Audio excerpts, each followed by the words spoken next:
Can an organization apply just for providing hotel vouchers and transportation? Can they apply for funding for that without having to have an in-house shelter program? Yes, the answer is yes. So if you don't have a former shelter program officially now, you may still apply for that. Perfect. Another question that came up for folk, let me scroll back up, excuse me.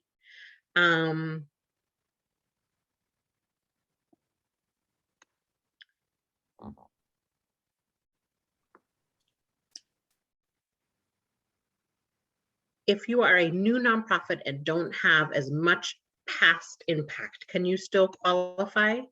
Well, we're waiting for Jesse to jump back on. You want to answer that as well, Dr. Crane? Sure. I think we encourage folks to apply. I mean, and the expectation is that folks will be mindful of the minimum qualifications for particular activities that are listed under unique sub-strategies. I also think that this presents, a unique opportunity to for folks to, be thinking out of the box around, other agencies that could be an ally. But the reality is we have listed the minimum qualifications because we want to ensure that that we're maximizing the opportunity for favorable outcomes and that objectives will be reached and that community members can be reached. And so the minimum qualifications are not in any way to discourage anyone, but rather to make sure that the handling of these government funds are being adequately distributed and disseminated for direct service provision. Great, thank you so much. And I would also add, don't forget that there's always options to apply in collaboration with other agencies. Mm-hmm. And that could be another way to make sure that those qualifications are met, even if you are a newer agency providing these services. Okay, Jesse, I think we have you back on the line, and there was a question about the letter of intent. Wondering if it's live, if not, when will it be live? And someone's having some issues being able to submit it. Thank you, Sarah. I lost my internet connection. We gotta love tech difficulties.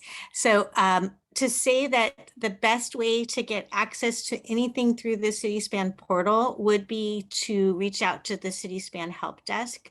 So if you're having problems submitting your notice of intent form or any of the other aspects of working through the online application system, we encourage you to look in the RFQ for that 1866, I think it is, number, and call CitySpan directly for any support to get access to the proposal. I also saw that there were a couple of questions, so I'm going to maybe circumvent a later question about if you should be using like your existing login. I want to say that this is a new CitySpan database. It's a cloud-based database. So if you use CitySpan for Oakland Fund for Children and Youth or for other DVP funded reporting, that would not be the login you would use. You need to go to the instructions in the RFQ and create a new login specifically for this application process. Thank you, Jesse. I'm wondering if you could answer this question as well. I believe that Contracts and Compliance also did. Do you have to be a local business enterprise certified to apply under this RFQ? So again, the city has made a strong policy decision to really prioritize funding going to local and small local business enterprises. And that's what you heard discussed in some detail during that section of the Department of Workplace and Employment Standards section of our bidders conference. And I would say that we encourage you to be certified, to get certified. It will help you in future as well as now for any additional contracting points. We also would encourage you to note that if you are not certified, recertified, et cetera, don't let that be a barrier to apply. If it's necessary, we'll work to seek the required waiver. All right, another question we have that I think is great to clarify is, will there be a second grant period from July 2023 to June 2024 open for new applications, or will this period for applicants that were granted for the first round of contracts? So I think you hit it on the head, whoever's asking that question. It is just that. It would be a renewal. This is the opportunity to apply if you are interested in providing violence intervention and prevention services under the various models we described earlier. So again, if you're interested in providing services between July 2022 and June or December of 2024, you should apply now. Great. We're going to continue on with some logistical questions, Jessie, so I'm just going to ask you to keep going. Is there a preference given to organizations who apply as part of a collaboration rather than as a single agency? There is no preference for collaborative applications. I just want to make sure that your application does meet all the minimum qualifications. And it may be some cases where you find a collaborative helps you to meet many of the preferred qualifications as well. Sometimes that may be an agency that can serve in a particular language or expand your language capacity as an organization. We basically would encourage you to look at the opportunities to collaborate where it will expand your qualifications, but it's will not create a preferred over another organizations. Another question, do all collaborative partners need to be 501(c)(3) nonprofits? So this is in relation to another question as well. So I don't know if we're going to end up bundling them. Thank you. If you are not a 501(c)(3) organization under the Internal Revenue Service, or you have your IRS certification as such, you can apply with a fiscal sponsor. But the agency that we contract with will be required to be a IRS 501(c)(3). Perfect. A question about separate RFQ responses for each activity. Yes, so I realize that some agencies may be qualified to perform services in several different areas. So under the different sub-strategies and activities, we will be looking to see those qualifications demonstrated for each activity. So it will be important to spend the time to upload applications under each activity or sub-strategy you hope to deliver services to the city for. Perfect. So you already answered this question with your last answer about, again, a fiscal agency.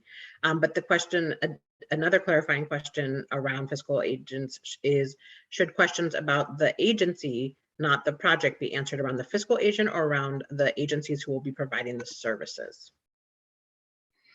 So I think it's going to be important to demonstrate qualifications in the proper sections. So to the extent that the agency has the qualifications to provide the services in the model, that they should indicate their past experience, they should indicate their qualifications to do that work for the city.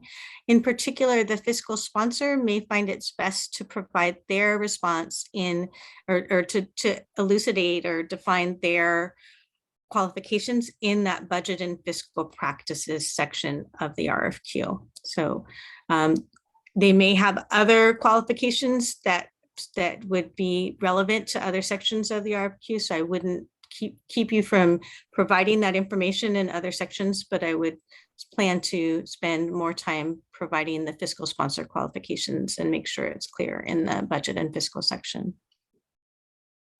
Great. And just another note I wanted to make to folk is that we may not be able to answer all questions, and especially questions that are pretty specific or individual to your agency or to what you're trying to apply for. And again, we really encourage people to submit questions to the DVP RFQ email if they have kind of real specific or personalized questions. So we're going to try to keep these fairly general so that they are applicable to the most people.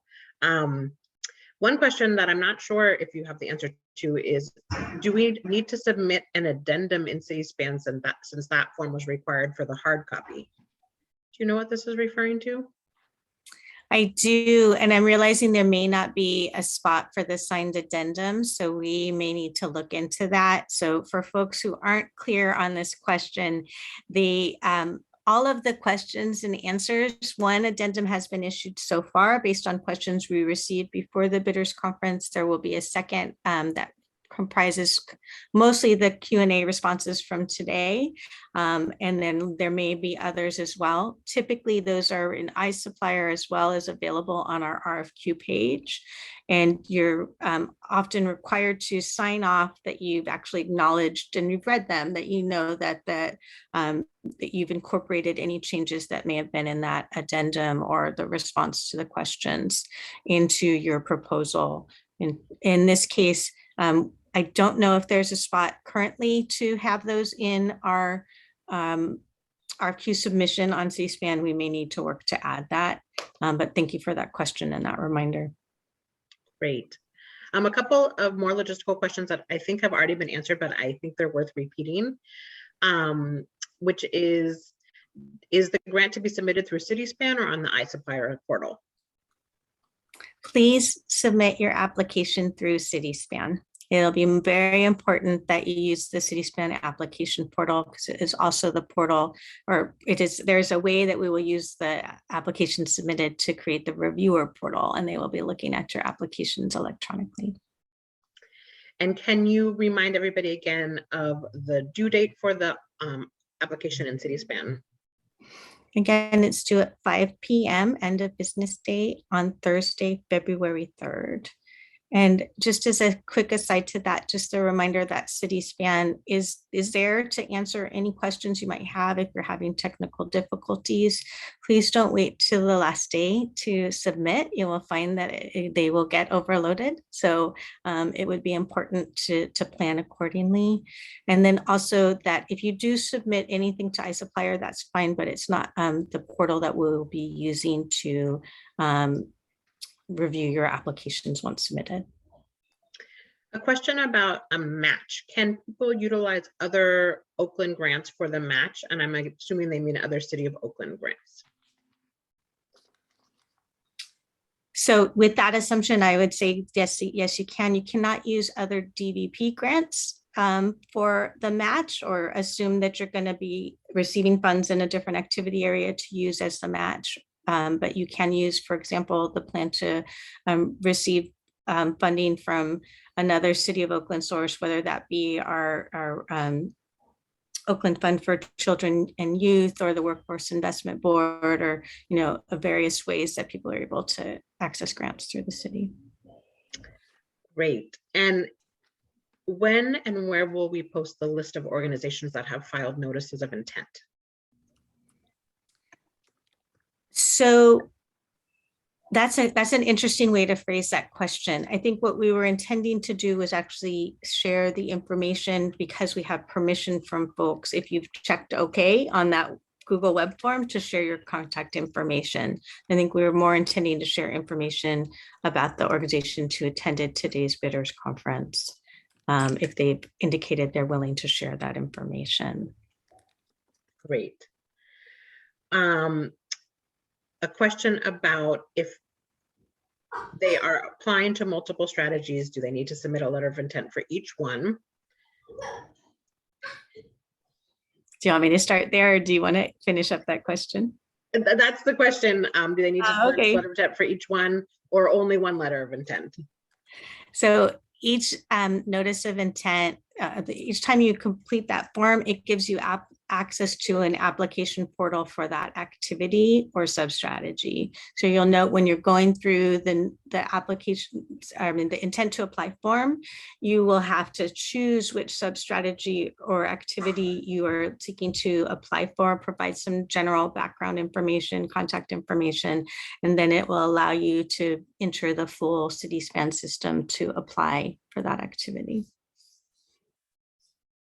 Great. Can a local business write a letter of support? They're calling it a recommendation letter for an applicant. Certainly, it's not required. It is not a required partner, as we delineated and is really spelled out clearly in the Appendix A for each activity or sub-strategy. But people are encouraged, agencies are encouraged to demonstrate the impact that they could have with partners. Great. A question about, can they submit before the application due date? And I think you just encouraged people that yes, it would be ideal if they could submit when they are ready. Exactly, Sarah. Another one that, again, someone I think might have just heard a piece of what you were just answering, so they were asking that you can state it again. Please confirm where they're supposed to submit their applications, CitySpan or iSupplier. All applications should be submitted through the CitySpan application portal. Another question about CitySpan, I guess some people are having issues getting access. It said, would an email to get the template in CitySpan be sufficient, or do we need to call them? I think you can do either. Those are both provided in the email or in the RFQ document.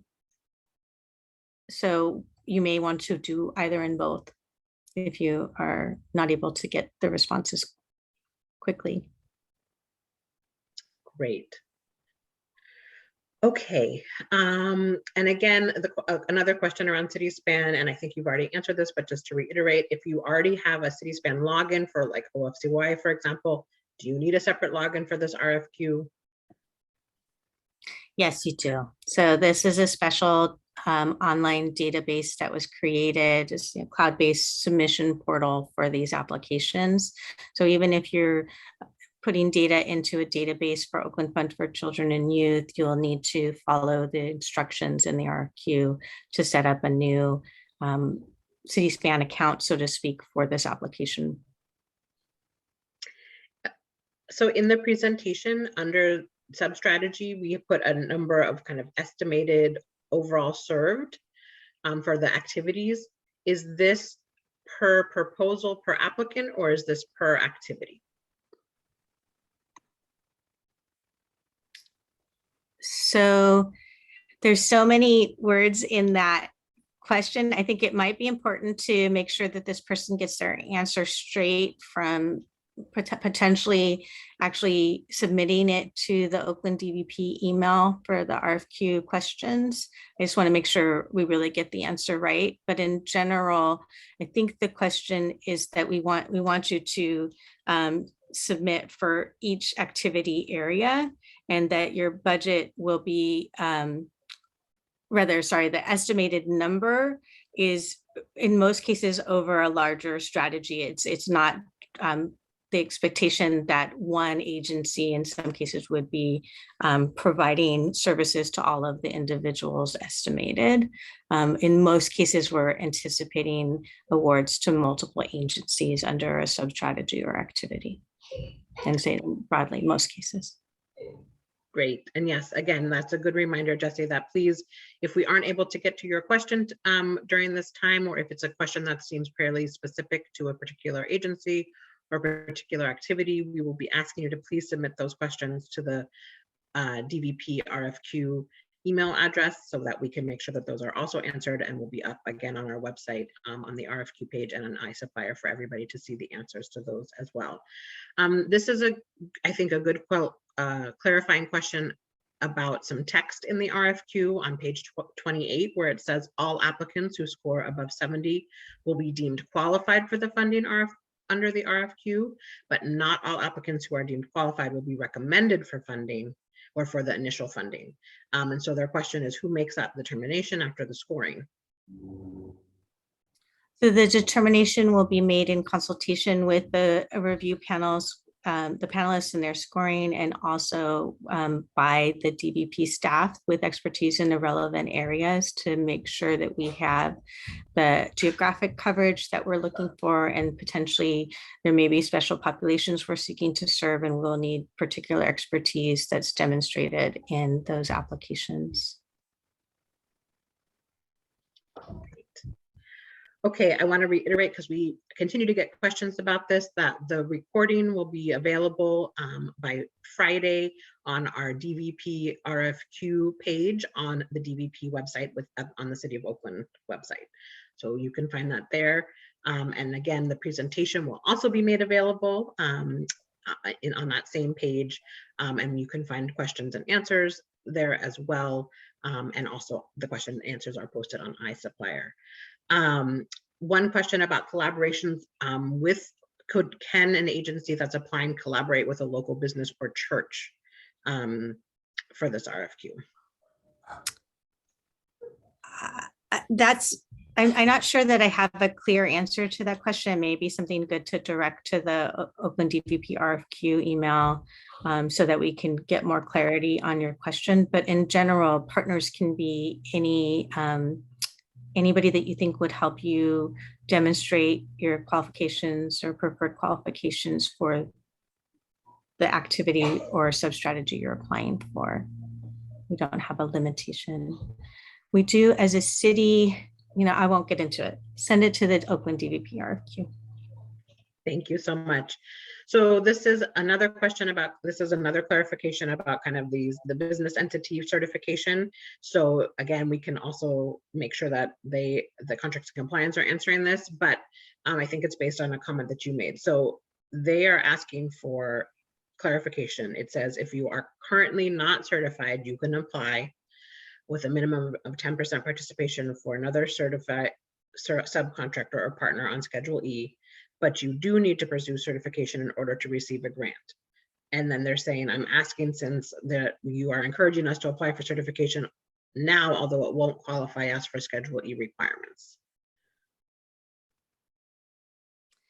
So it's just to state that there is a process by which we can seek to waive the requirement. Again, it's very new. It was just implemented in the spring. And I think there may be some things that were not fully anticipated by the policymakers when it was implemented that we need to make sure we share with them so we can ensure that our pool is full, competitive. We have all the right people who are able to demonstrate their qualifications at the table to do this work in Oakland. So I just want to encourage folks.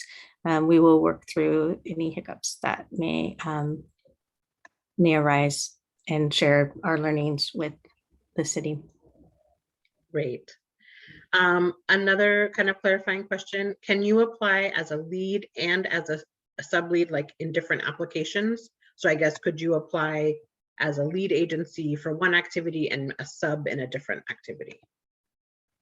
Thank you for that clarification, Sarah. That's exactly what I would have made as a clarification. I think you can, in fact, be the lead agency for a sub-strategy or activity, but you could not also be the a sub-grantee. And even in another person's application, you should be, we should be able to just demonstrate and see your qualifications, and that will be sufficient. And you can apply for and be a sub-grantee or lead agency in another activity or sub-strategy.